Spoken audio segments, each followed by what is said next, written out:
So unajua uko tu people like most people who have sex like on their first night, matasemaje.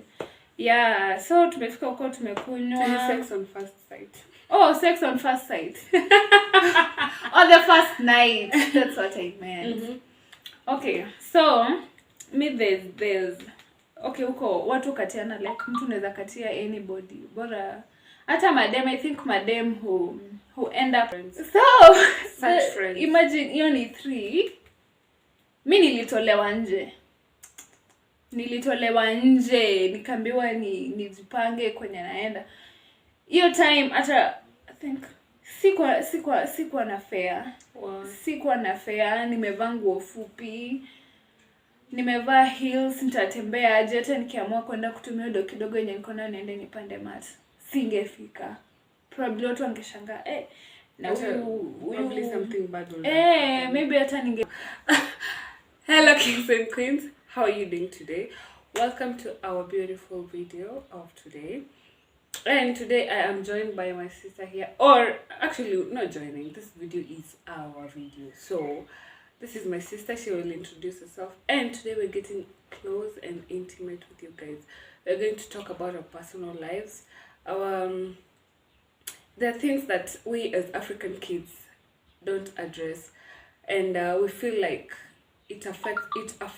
they affect our lives. So the issue of overprotective parents, you know, how our parents have brought us up and how their ways have affected our lives. So welcome to our video of today, and my sister will introduce herself. And also we're going to talk about our campus lives and you know, the things about being pimped and pimping others, you know, things like that. So nightlife and yeah, so welcome. Hello guys, welcome back. So she's already said everything, so let's get it started. Okay, so we're going to start with parenting, how our parents brought us up, and I'll shoot a question to my sister and I'll answer the same question as well, and I will ask her how she feels about how our parents brought us up. Okay.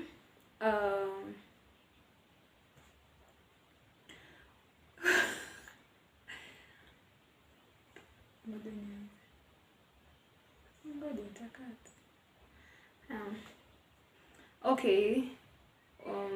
Generally we've been brought up by very strict parents, as in very strict. By this I mean like okay.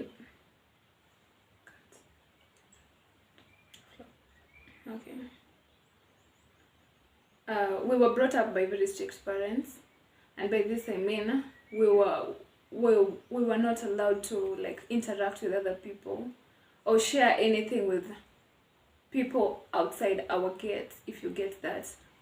And like personally, for I have my whole primary school, high school life, I never spoke to any boy, like if you get that.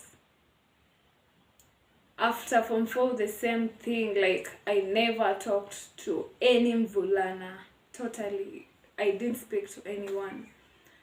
So I think that affected me much because I didn't get to experience that hype around high school. People are going out, or you borrow your parents' permission, you go hang out with your friends, you go for photo shoots and stuff. I never experienced that. I was always around my sister, my brother, and my parents. Always. We have a curfew, a 4 p.m. curfew, I think. And okay, it's a good thing because it helps us also like avoid a lot of stuff around there, but we didn't experience that what a lot of kids experience out there. And I think it really affected, okay, let me talk for myself. It affected me personally because after I went to campus I wanted to be around everything, like generally. Yeah, so that's it. You. Okay, as for me, we were brought up in a zero grazing setup, I would say. We were confined in unaona ile design ya mkifunga shule, you're home and that's it. So in primary school, okay, understandably so. Then in high school, ukifika high school, at least you expect unajonga zile, you know, back to school and stuff. You want to attend this, you want to be out there, meet your friends, your homies, but that wasn't possible. And when we closed, tukifunga shule, tulikuwa tunakaa kwetu, hakuna kutoka kwa gate. And ukichomoka, you give 1,000 reasons, 1,000 good reasons. Unaenda wapi, unaenda kufanya nini. Literally they used to take us places in it. Unaambia mzazi naenda swimo, ataketi hapo kando ukiswim, you see. And they were very strict. And I mean, it's funny how these things happen, because currently, like right now, I'm a parent, and for me, I don't feel like that was necessary. But still, at the same time, there's some things that we learned. We avoided making stupid mistakes, making silly mistakes, and they really, you know, responsibility ilitusaidia to make wise choices, you know, and avoid kiherehere mingi. Also, this zero grazing thing used to give us more time to bond as a family, no? Yeah. Because sasa mnakaa nyumbani, hakuna kutoka nyumbani, wazazi wakiwa nyumbani, you bond with your brother and sister. So I think that is the positive side of the whole thing. Yes. Yeah. And Mimi, I won't complain about the overprotectiveness. Though your time tulikuwa to complain, because unaona mabeshte wameenda huko, wako wapi, wameenda legacy pool party, wameenda wameenda, but nyinyi mko unaenda wapi? Alafu kulikuwa na hiyo curfew. You know, I remember there was a time my sister and I, 2 occasions actually, my sister and I went, we went to a friend's birthday party just around here, and we came late. Ilikuwa around 6:30. Nakwambia kofi tulipigwa, unakumbuka dada kitupiga tulipigwa makofi za kwanza, tulikuwa tunatandikwa hapa, so you know that is tall, you're like and then the next time tulikuwa na ile rally tulienda, we went for a church rally, and then a friend had a birthday and we were invited. No, a friend of ours was invited, so she decided to tag us along. My friend, tulika kama 30 minutes, someone snitched on us.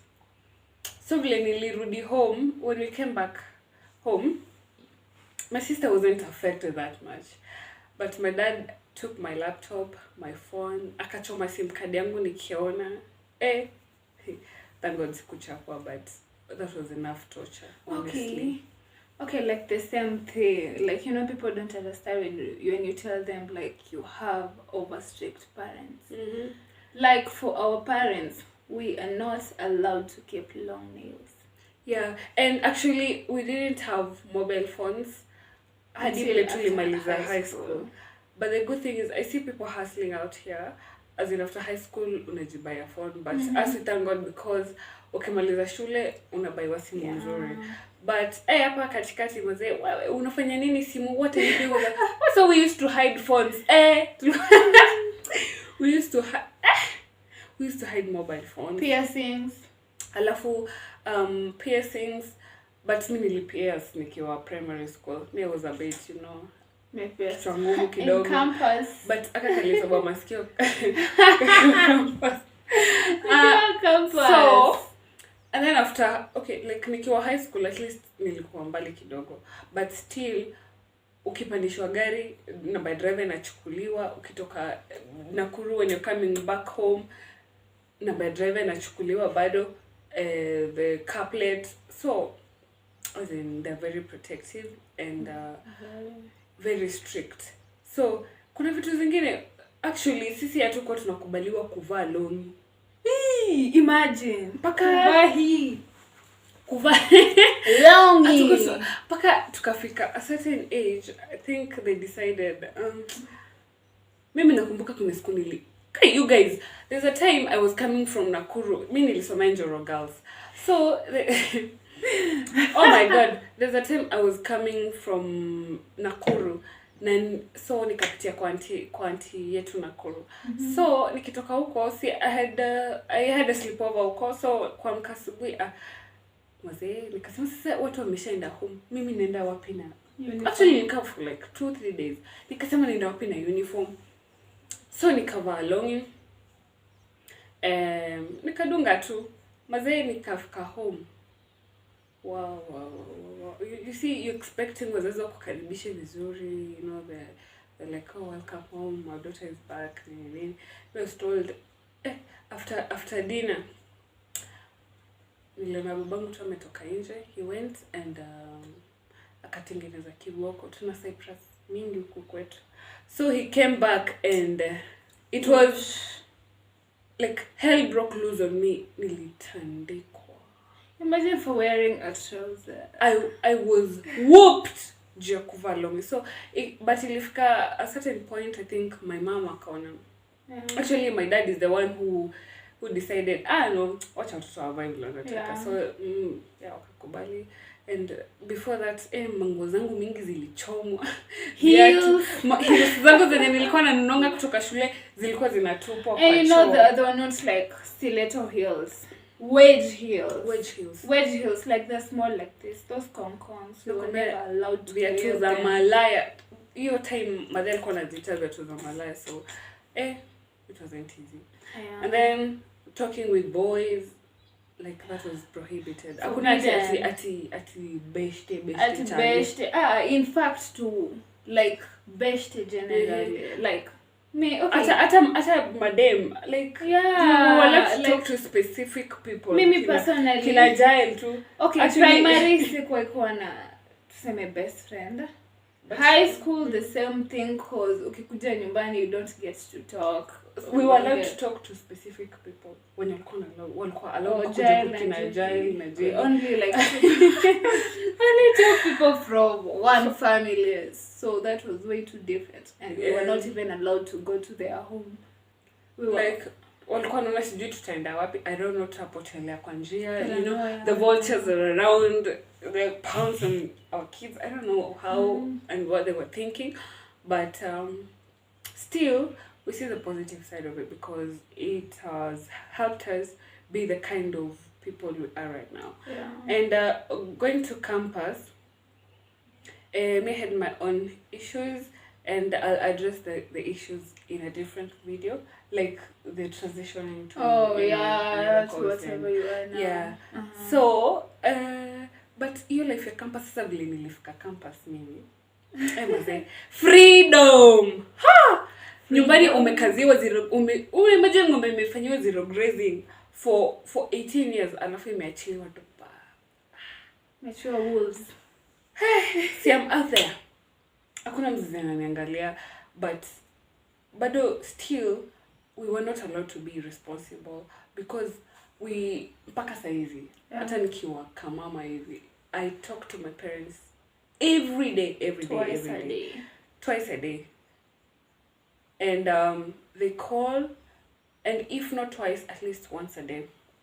They don't go a day without calling. They call you. Sasa hata hiyo jioni kijambia sijui unaenda wapi. My friend may used to struggle. Kwanza hiyo nightlife. Kujifungia kwa bathroom. Alafu umefunga speaker. Alafu kama mtu hapo kana you see. Uko wapi? Mom, niko kwa bafu. Mom, naoga. Wacha nimalize kuoga nitakupigia. After 2 minutes, 5 minutes they call you. Mbona kwa nini kuna kelele? So you see such things, ama unatoka huko nje. If there's a car around you, uingie tu kwa gari, uongee, umalizane nao. So but at least mimi naona imetusaidia tusikue responsible. Yeah, at least like unajua morning lazima uamke asubuhi because you have a call to answer, you have a class to go and stuff. But still hizo extremities kuna vile imetu affect pia imeaffect social ili affect social life yetu.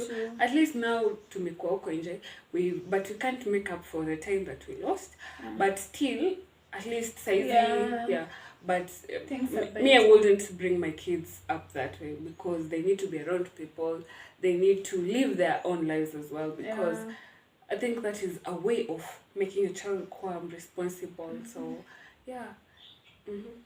yeah, so onto the campus life. Yes. Okay, today we're just talking about like, okay, when you get out there as a young girl, okay, especially those who've been brought up by strict parents, like you know nothing about these boys.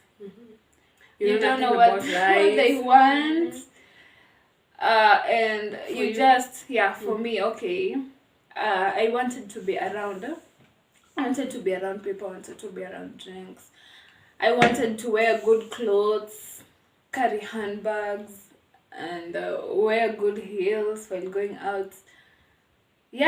So ilikuwa ka competition between madem sijui kama naelewa. So ilikuwa ukiona beshte yako amevaa hivi huko amevaa yenye inafika hapa, mimi nitavaa yenye inafika hapa juu. So that okay, better than your friends wakipiga picha, you also want to piga picha in a better place than them, as in I think hivyo tu ndo madem tuko, you always want to be in a better place than sindio ama ni mimi tu. Speak for yourself. Okay, kwa mimi woman. Okay, me I always wanted to be the best, like every time I wanted nikienda out, like I stand out nikiingia hivi kila mtu ananiangalia wako udemi nani. And when you judge me like for the first time, usema guy akakatoto si kazuri kanafanya hata nini hapa, nimenyamaza tu. Okay, nilikuwa napenda ma drinks most of the time, unaitwa na mabeshte wako madem drinks, na 90% of sisi madem weitwa what na end up kama mapimp. Simaanishi mimi nili up kama pimp, juu nilikuwa mwakili na every time ilikuwa lazima niongee na dad na mom. Na nilikuwa na do kiasi juu kina mama walikuwa wananiprovidea like fully. Me, I never lacked. Okay, so you go out for drinks, you end up being pimps. Did you gonna get? Kuna tufanywa hivyo. Na unajua hiyo kitu inasak juu like after a while ukikuja kukaa chini ufikirie vitu ulikuwa unafanya, like inakuwa affect mentally. You never have like your own peace. Hata like our party girls, mnaenda bash Juja. Kumbuka nilikuwa naishi Juja, na tulikuwa tunakaa nao maboy walikuwa like kinda wild, walikuwa wanaita madem, wana drag, tuna get watch show vile madem ana end up ku mess up, like unapata umetoa nguo yote mbele ya kila mtu, you end up doing some very nasty stuff like in front of everyone, and you're not ashamed because you're under the influence and not under the influence of even liquor. They used to be, which could lead to addiction or drug. To pills. Unarushiwa pills kwa drink, unaenda hapo umefanya vituko akili. So me, I'll tell anyone to avoid that. Okay, for me, my campus life was a bit different. You said you never lacked. Okay, for me, in first year, I never lacked actually, and I was around our elder cousins, and okay, like kina madha walikuwa provide, na pia unaona hiyo support ilikuwa a bit easier. But when I got to second year, nilikuwa naishi nje ya shule. So nikiingia first year nilikuwa naishi nje ya shule. So vile nenda second year sijui nani alichanua mzae akasema and really back to something happened and I had to go back to school. Yani niende nikaishi hostel, and me I couldn't allow myself kuishi kwa hostel honestly. Si eti hostels zilikuwa mbaya, but you imagine umekuja first year hujaishi hostel, alafu second year ndio unaenda hostel. Who does that? So walikataa kulipa rent, walilipa hostel, and mimi singeenda hostel, so I had to ilibidi nimejitafutia, hustle ni get your rent, and so ilikuwa hard, haikuwa easy kusema kweli, and all the way mpaka time sasa walijua sasa hapa at least napata kathao 2k, as in hizi pesa zingine za upkeep, but sasa ilifika ile place ile walijua about mimi kubadilisha course, and wakacut all the financial support. No food for me, no nothing from them, so I had to, I mean, it was hard, it was tough, but I had to provide for myself. I had to, hustle. So it wasn't easy because some things got me into other temptations. Ile unajiambia, let me just get someone who can provide things that I need for myself, and it was risky. Sisemi umalaya or anything, like, I thank God that time some things happened, and pause.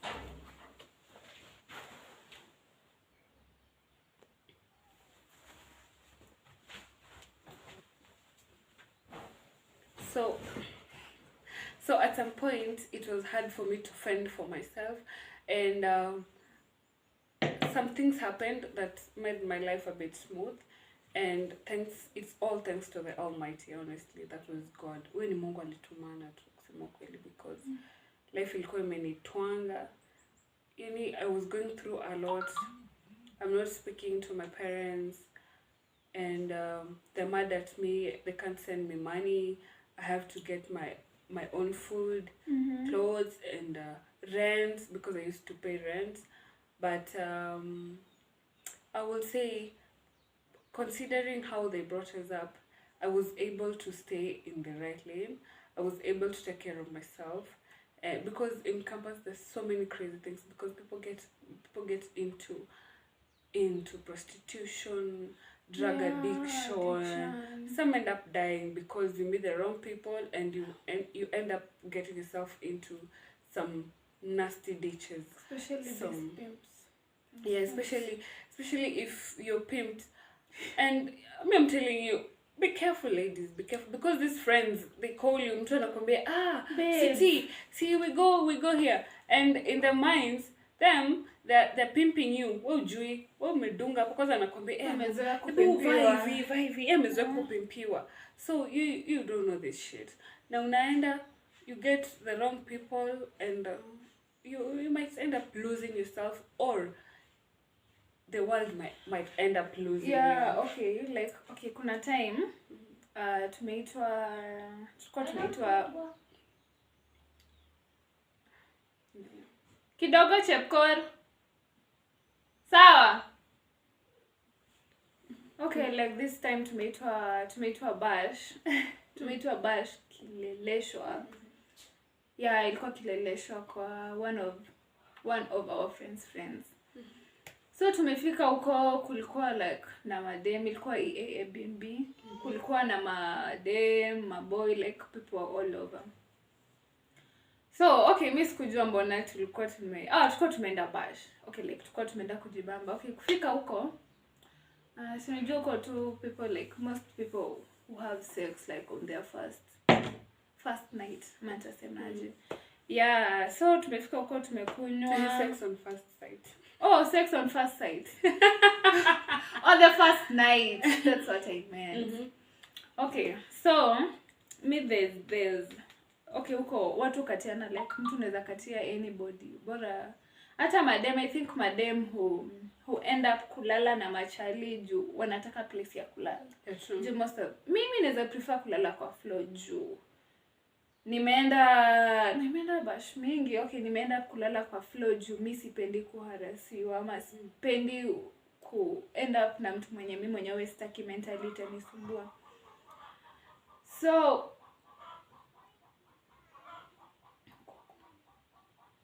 It's okay. So, pole ni kuku inalia. Your farmers. So ikafika kitu around 3. Unajua watu wamelewa, like people are out. And there's this guy, mi nimeenda kujiekelea juu yenyewe nilikuwa nasikia nimeisha ile kabisa. Nikaenda kujiekelea hivi. Naona kimtu kimekuja. Si mimi nikasonga kando. Oh, sijui nini, you know, guys, akaanza tu kuniongelesha. Kidogo anaanza kunishika by force. Is it by force? Yeah, is it by force? Kitu ni yangu na nikupe nikijisikia ama in fact hata sikujua ni nani, sijakujua jina. Nikajam. Nikatoka kwa bed. Nikaenda kitchen. Kufika kitchen bado the same guy amenifuata tu. Ananilazimisha vitu staki. Ameanza kukua aggressive, ama nitasema nini. Sasa mimi nikachukua hii. Nikataka kumlinga nayo. Ati anataka kunipiga. So the friends were there, watu wakaanza kuniambia mimi ni mtiaji. Ati najifanya this party girl na I'm not. Nimefanya bash ikakuwa boring, nimefanya watu wakaanza kuboeka and stuff. Beware of these friends. So Friends. Imagine hiyo ni 3. Mimi nilitolewa nje, nikaambiwa nijipange kwenye naenda. Hiyo time hata I think sikuwa na fare. Wow. Sikuwa na fare, nimevaa nguo fupi. Nimevaa heels, nitatembea aje? Hata nikiamua kwenda kutumia ndo kidogo yenye niko nayo niende nipande mat. Singefika. Probably watu wangeshangaa, na probably something bad will maybe hata ningerepiwa kwa barabara. Na unajua huko nimeenda na hawa mababes. Mabeshte. Nimeenda na mabeshte, my friends. My friends. Sisi, wale wako kwa comments. So wameacha watu wameni throw out of that party juu nimekuwa boring, nimekataa ku have sex na umse. Imebidi nimetoka hiyo 3, thank God. Mimi nasumbuanga tu babangu anytime. So ikabidi nimecall mzazi at that time, nimemwomba fare ya cab. Imagine vile mzazi alifeel na mcall niko mlevi nalia. Yeah, so mimi nakwambia avoid these friends. Avoid those people. Yeah, avoid those people. Kama uko na chance ya if you have to drink, Chrome ni 200. Pombe mwenye anakunywa Hennessy na mwenye anakunywa Chrome wote ni the same. Nope, hapana. I mean, kata. I'll say this. Sasa pombe. Sisemi mtu akunywa kitu cheap ama you do as your pocket says. Yeah. See? And still don't spend 1,000 shillings and that's the only money you have. You ndo kona mbele na nyuma. And then another thing, like especially for ladies, do not go out without your own money because on rare occasions, I mean, some men get pimped here, but unaonanga wanaume ujipanga, by the way. May see that mwanaume ta prefer akunywe pombe kwa nyumba ama akae kwa nyumba other than going out bila pesa. So you as a woman, you go out there and you get those friends who, I mean, wanasema wanakugat, but in real sense, no, that's not the case. So you just do this, get your own money. Kama una pesa, kaa kwa nyumba. Honestly, don't go out there if you don't have money because we've seen mabeshte wakigeuka mtu. As for me, it happened and I felt so bad because I went out and I was expecting, because these are my friends, now ndo wameniita ile design yenye watakuwa wamenigat, yeah. And I got there and yeah, hell broke loose on me, yeah. I learned my lesson the hard way, so usingoje ifike hapo, wewe jipange. Hata kama ni BFF ule wa hapa, jipange my friend. But then you're always alone. Uyo babe. You got you. Believe me, at the end of the day, you got you. So take care. Be nice to yourself. treat yourself well. Vitu zingine mazee si lazima, cause hizi vitu haziendi mahali. Counters will still be there, so don't be in a hurry. And take good care of yourself. Love yourself. I mean, don't go out there ukingojea approval ya wase. Cause you're better than that. Yeah, always. Nah, you can get your money. Yeah. You can get your money. Hakuna pesa rahisi, by the way. True. Yeah, unadhani okay.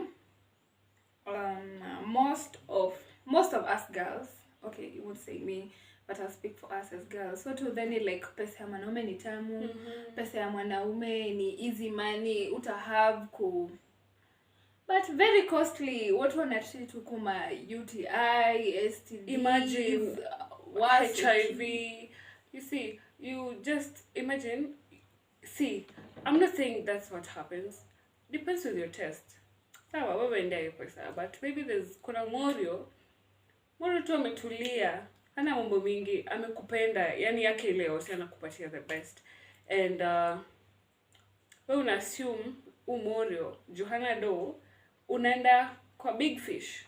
Unafika huko Big Fish, wacha nikwambie Big Fish maybe kuna unaingia na kitu yako yote ndani. And Big Fish of course anahanya. You know, the first and the last, definitely. You end up being infected with some shit. And some end up even dying. Yeah. Kama unajua ati juu umepitiwa stress na mtu. Please take good care of yourself. Love maze si worth it vitu zingine. Kuna watu wanapendwa na wanapendwa for real, atukatai, but kuna ile situation yenye unajiweka una regret hata wewe mwenyewe. Because some futures are promising, you just never know. It's just a matter of chance, time and patience. Kuna kitu kingine kusema? No. Sign out. Yeah. So guys, that's what we wanted to talk about generally. Thank you for hanging out with us. And if you have not subscribed, please go ahead and subscribe, like, comment if you have an idea of any idea of what you want us to do next. And if you have any experience, like any bad experience or good experience in campus, yeah, or from strict parents, you can comment down there. Thank you. Yeah, share with us. Feel free to share with us your experiences, and we'll share more about us, and we will get more close and intimate. Thank you so much for watching this video. Be sure to subscribe if you've not yet. Join the beautiful, amazing family. Until next time, be safe. Adios, muchachos.